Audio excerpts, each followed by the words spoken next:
नमस्ते। आज बात करते हैं एक बहुत ही पुराने लेकिन हमेशा नए रहने वाले सवाल की। मेहनत और पैसे में बड़ा कौन है? ये एक ऐसी बहस है जो सदियों से चली आ रही है और आज भी उतनी ही जरूरी है। तो चलिए इस चर्चा की शुरुआत एक सीधे से सवाल से करते हैं। आखिर हमारा समाज चलता किस चीज से है? क्या उस किसान की मेहनत से जो हमारे लिए अन्न उगाता है, या फिर उस व्यापारी की अकल से जो पूरे बिजनेस को संभालता है? इस सवाल का जवाब ढूंढने के लिए आज हम गहराई से जानेंगे श्री कृष्णदास जाजू के लेख श्रम साधना को। जाजू जी महात्मा गांधी के बहुत करीबी सहयोगी थे और उनकी सोच पर गांधीवादी दर्शन की एक गहरी छाप है। तो आज की इस चर्चा में हम क्या क्या देखने वाले हैं? सबसे पहले हम समझेंगे कि मेहनत और संपत्ति में क्या फर्क है। फिर हम ये देखेंगे कि कैसे मेहनत को कम आंकने से समाज में असमानता पैदा होती है। और आखिर में हम उस रास्ते को खोजेंगे जो गांधी जी ने एक बराबरी वाले समाज के लिए दिखाया था। तो चलिए सबसे पहले श्रम और संपत्ति के बीच के इस रिश्ते को ही समझते हैं। जाजू जी का तर्क बहुत सीधा और सरल है। वो कहते हैं कि सोना, चांदी या पैसा, ये सब तो बस लेन देन का एक जरिया है। असली कीमत तो उस मेहनत की है जिससे हमारी ज़रूरतें पूरी होती हैं, जैसे कि खेती से मिलने वाला अनाज या हाथ से बनी कोई चीज़। अच्छा, अगर मेहनत इतनी ही जरूरी है तो फिर गड़बड़ कहाँ है? दिक्कत है हमारे समाज के नजरिए में। हम उसी मेहनत को काम आंकते हैं जिसके बिना हमारा गुजारा ही नहीं हो सकता। लेखक समाज को आप कह सकते हैं दो हिस्सों में बांट कर देखते हैं। एक तरफ है श्रमजीवी, यानी वो लोग जो अपने हाथ पैरों से काम करके समाज को बनाते हैं, और दूसरी तरफ है बुद्धिजीवी, जो अपनी अक्ल या पैसे का इस्तेमाल करते हैं। और मजे की बात यह है कि ये बुद्धिजीवी अपनी हर जरूरत के लिए पूरी तरह से श्रमजीवी पर ही टिके हुए हैं। ये एक लाइन ही पूरी कहानी बयां कर देती है। सोचिए, एक डॉक्टर हो या मैनेजर, वो तब तक कुछ नहीं कर सकता जब तक कोई किसान उसके लिए खाना न उगाए या कोई मजदूर उसके लिए घर न बनाए। मतलब असली प्रोडक्शन तो श्रमजीवी के ही हाथ में है। तो सवाल ये उठता है कि जब निर्भरता इतनी ज्यादा है तो फिर ये पूरा ढांचा उल्टा क्यों है? चलिए अब इसके नतीजों को देखते हैं और समझते हैं कि ये असमानता का चक्र आखिर चलता कैसे है। देखिए, होता क्या है कि वैल्यू का जो फ्लो है वो गलत दिशा में बह रहा है। मेहनत करता है श्रमजीवी, लेकिन उसकी मेहनत का जो फायदा है, जो सरप्लस है, वो बुद्धिजीवी या पैसे वाले के पास चला जाता है। नतीजा, मजदूर गरीब का गरीब रह जाता है और मैनेजर अमीर होता चला जाता है। लेखक ने इसका एक बहुत ही सटीक उदाहरण दिया है।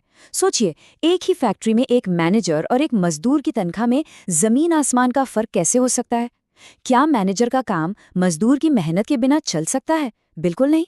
ये जो फर्क है, यही तो शोषण की निशानी है। यहाँ लेखक ये साफ करते हैं कि दिक्कत अकल में नहीं है, बल्कि उसके गलत इस्तेमाल में है।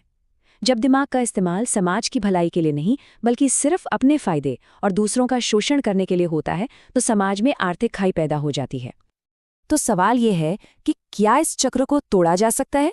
बिल्कुल। लेखक इसका एक समाधान भी बताते हैं। एक ऐसे समाज की कल्पना करते हैं जो इंसाफ और बराबरी पर टिका हो। इसका हल कल्याणकारी राज्य के विचार में छिपा है, लेकिन इसमें एक गांधीवादी ट्विस्ट है। ये वेस्टर्न मॉडल जैसा नहीं है जो सिर्फ टैक्स और सरकारी स्कीमों पर चलता हो। इसका मतलब है सर्वोदय, यानी समाज के सबसे आखिरी, सबसे कमजोर इंसान का भी भला हो, जहां सत्ता और पैसा अमीरों को और अमीर बनाने के लिए नहीं, बल्कि सबसे कमजोर लोगों को ऊपर उठाने के लिए इस्तेमाल हो। तो ऐसे समाज के उसूल क्या होंगे? पहला, अपनी काबिलियत का इस्तेमाल सबके भले के लिए करो। दूसरा, समाज से बस उतना ही लो जितनी जरूरत है। तीसरा, जो अमीर हैं वो कमजोर लोगों की मदद करें। और सबसे जरूरी, हाथ से किए जाने वाले काम को इज्जत और सम्मान मिले। लेकिन ये बदलाव सिर्फ कानून बनाने से नहीं आ सकता। इसके लिए सोच में एक बहुत बड़े बदलाव की जरूरत है। एक ऐसा बदलाव जिसका रास्ता महात्मा गांधी ने दिखाया था। जाजू जी का मानना था कि समाज में असली बदलाव बाहर से नहीं, अंदर से आता है। यही गांधी जी का हृदय परिवर्तन का विचार है। मतलब, अमीर लोग खुद अपनी इच्छा से अपनी दौलत को समाज की अमानत समझें और उसके ट्रस्टी बन जाएं। गांधी जी के दर्शन का पूरा सार इस एक बात में छिपा है। हर इंसान को अपनी रोटी कमाने के लिए खुद शारीरिक मेहनत करनी चाहिए। जब ऐसा होगा तो मेहनत को अपने आप इज्जत मिलेगी और तब दिमाग का इस्तेमाल शोषण के लिए नहीं, बल्कि ज्ञान पाने और उसे बांटने जैसे ऊंचे कामों के लिए होगा। तो आखिर में लेखक का यही कहना है कि ये लड़ाई हथियारों से नहीं जीती जा सकती। इसे जीतने का रास्ता अहिंसा और अच्छी नीयत से होकर जाता है। समाज में आर्थिक बराबरी की क्रांति तभी आएगी जब हाथ से किए जाने वाले काम को उसका हक और सम्मान मिलेगा, और ये एक शांतिपूर्ण क्रांति होगी। तो ये पूरी चर्चा हमें एक बहुत ज़रूरी सवाल पर लाकर छोड़ देती है।